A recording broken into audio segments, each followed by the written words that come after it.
The taking away of jungle gyms and things like that in schools is terrible. And I think this happens because we also live in a society where people sue for everything. So your child climbs on a jungle gym at school and falls.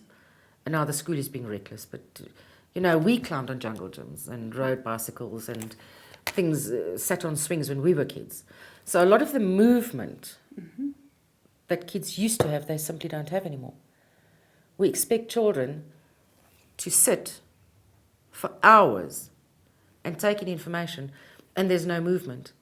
And to learn anything effectively, you have to have a visual input through your eyes, ears, taste, tactile, whatever.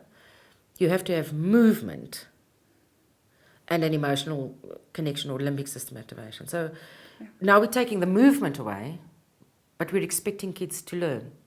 And it's an impossible, it's a neurological impossibility. It's interesting because we develop in a very specific way.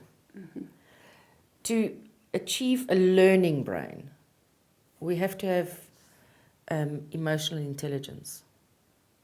To achieve the state of emotional intelligence, we have to first start with the primordial brain, which is the oldest part of the brain, the first part of the brain to develop, which is where all your repetitive behaviors are, which is where your reflexes are. Because if you have a state where a child misses that and then there's an overfocus on emotional intelligence, then we have children who grow up emotionally intelligent, they are cognitively aware, and they have thinking and reasoning processes, but they're in a constant fearful state. Or they have addictive behaviors, addictions, repetitive behaviors, compulsivities, impulse control problems, because the reflexive pattern repeats itself. And it's a very old analogy, but it rings true. To build a house, you have to have Foundation. a strong foundation. So if we discover there are problems with the roof, which is now the learning brain, and the walls are the emotional intelligence, we still have to go down into the foundation and put the right foundation there, integrate the reflexes, so that information can come in without it being distorted. Does that make sense? Makes a lot of sense, Oh. yeah. So, have you got any kind of, I know you've been, working over many, many years. Yeah. But here and there must be something that stood out to you in working with children, because Many. the enthusiasm, the results that, to get people excited, to get people to understand. The importance of reflexes. Yes. I can think of many examples, but one that always comes to mind is of a little boy in Zambia. I used to work quite a bit in Zambia. And I was there once. Not many specialists go to Zambia. So I did training for people in Lusaka. And I think it was on my second visit there, because they first wanted to See what this is all about. So the second time I went, the woman who arranged it, lovely lady, Farida Kapadia, said they've got this boy who was in a severe car accident when he was, I think he was 9 or 10. Wow, that's quite young, eh? Yes, total paralysis. The parents had taken this child to India to specialists. They wanting to do the stem cell transplant. And so by the time I met him, he was 16. Sure. So he'd been already, how many years is that? That's 5 or 6 years. Yeah. He was bedridden, apparently completely non-responsive, That's devastating. with cerebral damage. Classic, the arms turned in, couldn't speak or communicate. And his mother was saying that they have a live-in nurse, a live-in occupational therapist, and a live-in physiotherapist, Sure. just to make sure that, to mobilize him and everything. So they wanted me to go and look at this boy. And bear in mind that he's completely unresponsive. So, times like that you think, oh. And anyway, we went, and when I saw this child, he was 16, but he looked He looked like he couldn't be older than 8 or 9 because he'd been in bed for so many years. You mean his physical development was also... Because he's not using his affected? muscles. His muscles were completely atrophied, and he was lying on his side. His eyes were open, but he wasn't responsive.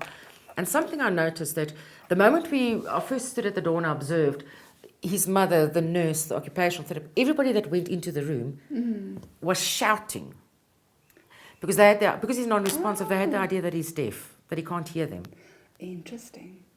We do So- do that. Isn't it weird? How You see someone in a compensate- wheelchair and you think they're deaf, and then you raise your voice to make sure that they hear you.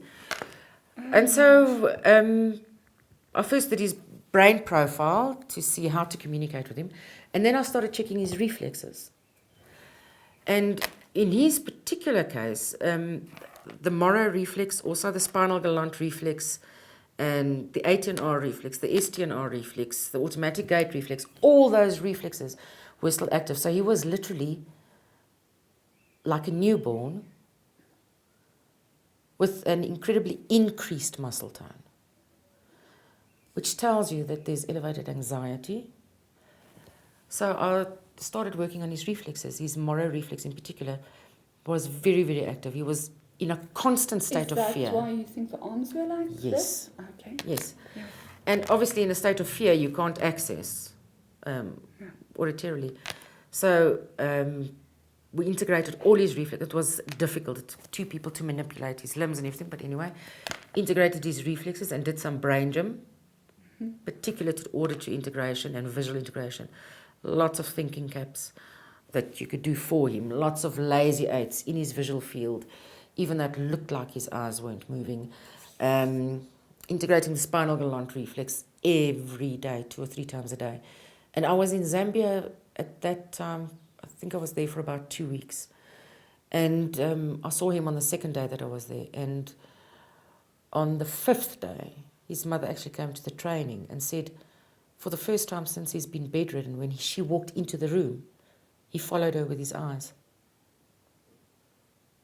Oh my word. That is so super exciting. He had visual fixation. Yes. That's why it looked like he couldn't follow. Because he was locked in a state of fear. Now imagine you lying in a bed and you're a prisoner in your own body and everybody's shouting at you. But isn't that shouting going to affect the auditory ability again? So I just told the people, speak to him normally. Because every time you come into the room, he's anticipating shouting. So he will tense up. Yes, so they can relax.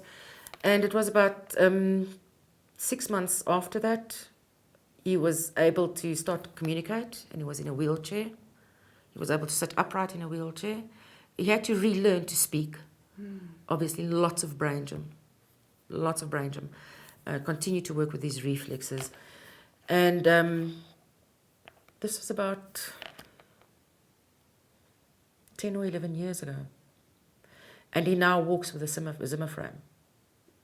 My word. There's obvious neurological damage due to the head trauma, but he's relearned to speak from a boy who was lying in a bed. What kind And of they quality said of life is that? They can't do anything for him. You know, He when now moves independently with the Zimmer frame. And he's able to communicate to some extent. exactly, Oh, my word. it's life-changing, and it's just a different approach. But that truly is, a miracle, being the right person at the right time for that child. And that's what just makes it all worthwhile.